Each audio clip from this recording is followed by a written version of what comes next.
آج جو ہے نا کورٹ نے جو پچھلی ہیئرنگ ہوئی تھی اس کے بعد ہم نے کوئی کاغذات بھی کورٹ نے مانگے تھے، وہ ہم نے سب نے جمع کرائے۔ کچھ جو ہے وہ پبلک پروسیکیوٹر جو ڈی پی پی تھے، deputy public district public prosecutor, انہوں نے بھی وہ کاغذ جمع کرائے، اور اس کے بعد کورٹ نے آج ہماری ریویژن جو اپلیکیشن تھی، میجسٹریٹ کا وہ آرڈر جو 18 تاریخ کو انہوں نے دیا تھا، جس میں انہوں نے ایک پوسٹ مارٹم کا آرڈر کیا تھا، اور اس پوسٹ مارٹم کے آرڈر میں ایک ایسے شخص نے اپلیکیشن دی تھی جس کا عامر لیاقت سے کوئی تعلق نہیں تھا، بلکہ بعد میں جو فیس بک ریکارڈ ہم نے نکالا ہے تو اس سے پتہ چلا کہ ان کی اس سے دشمنی تھی، اور انہوں نے اس طرح کے وہ ان کے خلاف جب ان کے حیاتی میں ایسے جو ہے نا میسیجز ڈالے ہوئے تھے جو ایک دشمنی ڈال سکتا ہے، تو وہ بھی ہم نے کورٹ کے سامنے پریزنٹ کیے تھے۔ کورٹ نے اس کو کنسیڈر کیا، اور کورٹ نے جو ہمارا لیگل آرگومنٹ تھا کہ ایک ہی کورٹ سے ایک میجسٹریٹ، جو ایک کورٹ ہے وہ 2 دفعہ آرڈر نہیں کر سکتی۔ پہلی دفعہ جب وہ آرڈر کر دے تو اس کے ہاتھ کٹ جاتے ہیں، اور اس کے بعد ایون اگر سیشن جج نے جو آج آرڈر کیا ہے وہ اس کو آلٹر نہیں کر سکتے، وہ اس کو دوبارہ سن بھی نہیں سکتے، وہ پھر اگلی کورٹ سنے گی۔ تو اس طرح جو کورٹ نے آرڈر کیا تھا، اور وہ اس طرح راکٹ کی رفتار سے کیا تھا کہ فیملی کو بھی پارٹی نہیں بنایا تھا، فیملی کو سنا بھی نہیں، اور ایک اتنا بڑا ججمنٹ انہوں نے سپریم کورٹ کی طرح کا دے دیا، جو کہ جو وہ ایک صاحب جنہوں نے اپلیکیشن دی تھی انہوں نے جو کچھ کہا وہ انہوں نے مینشن کر کے اور باڈی ایگزیوم کرنے کی درخواست دی۔ ہمارا یہ کہنا تھا کہ باڈی ایگزیوم نہیں ہو سکتی، اس لیے نہیں ہو سکتی کہ ہم نے ساری قانونی فارمیلٹیز پوری کر کے باڈی کو ہم نے بریل کیا ہے یا اس کو دفنایا ہے، کیونکہ اس میں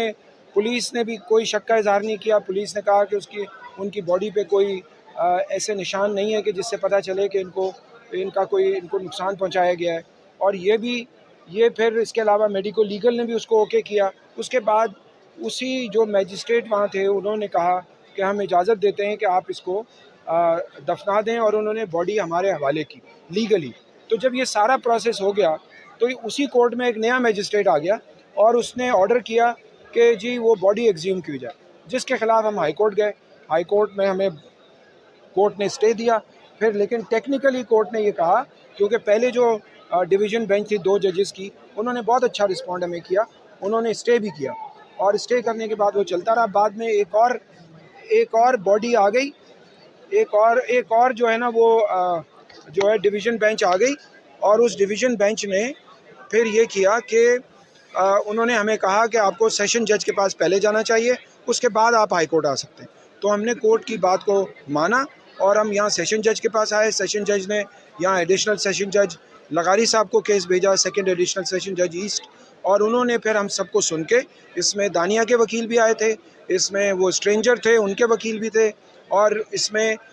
ڈسٹرکٹ پبلک پروسیکیوٹر خود یونس صاحب آئے تھے، اور انہوں نے بھی آرگومنٹ کیا، اور پھر ہمارے بھی آرگومنٹ تھے۔ تو کورٹ نے ہمارے آرگومنٹس اور جو ڈسٹرکٹ پبلک پروسیکیوٹر نے جو آرگومنٹ کیے اس کو مانتے ہوئے انہوں نے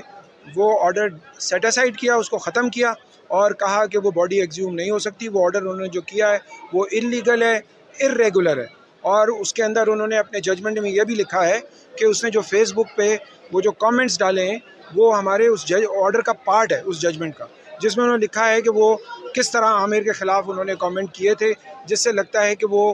کلین ہینڈ نہیں تھے، ان کے پیچھے کوئی لوگ ہیں یا وہ دشمن ہیں، اور اس وجہ سے انہوں نے یہ سارا کچھ کیا ہے۔ تو میں نے تو اپنے کورٹ میں آرگومنٹ میں یہ بھی کہا تھا کہ یہ جو اسٹرینجر ہیں جنہوں نے درخواست دی تھی، انہوں نے کورٹ میں کہا تھا کہ ہم جو ہے وہ اس کی پسلیوں کی ہڈیاں ٹوٹی ہوئی تھیں، اور وہ ایکس رے بھی دکھا رہے تھے سوشل میڈیا پہ، تو ہم نے کورٹ کو کہا کہ ان کو کہیں کہ وہ لا کے دکھائیں تاکہ ہمیں پتہ چلے۔ انہوں نے ایک اور الزام لگایا تھا کہ یہ کوئی پراپرٹی کا ڈسپیوٹ ہے، ایسا بھی کوئی ڈسپیوٹ نہیں تھا، ہمیں تو پتہ ہی نہیں ہے پراپرٹی کیا کہاں ہے، کیونکہ عامر لیاقت کی ڈیتھ کے بعد وہ روم جس میں یہ تھے یا اس گھر میں وہ سیل ہے، اور عامر لیاقت کے 3 ٹیلی فون پولیس کے پاس ہیں جو انہوں نے فورینسک کے لیے بھیجے ہوئے۔ تو ہمیں تو پتہ بھی نہیں ہے کہ عامر لیاقت کیونکہ کافی عرصے سے اپنی ایکس وائف سے کانٹیکٹ میں نہیں تھے، تو ہمیں پتہ نہیں ہے کہ وہ ان کے پاس کیا پراپرٹی ہے کیا۔ ہاں البتہ یہ ضرور ہے جو ان کی مسز نے بتایا کہ جو بینک بیلنس تھا وہ سارا ختم ہوا ہے، اور وہ ڈیجیٹلی ٹرانسفر ہوا ہے، کس کو ہوا ہے وہ بشرا خود بتائیں گی، تو میں بشرا کو کہوں گا کہ وہ ایکسپلین کر دیں۔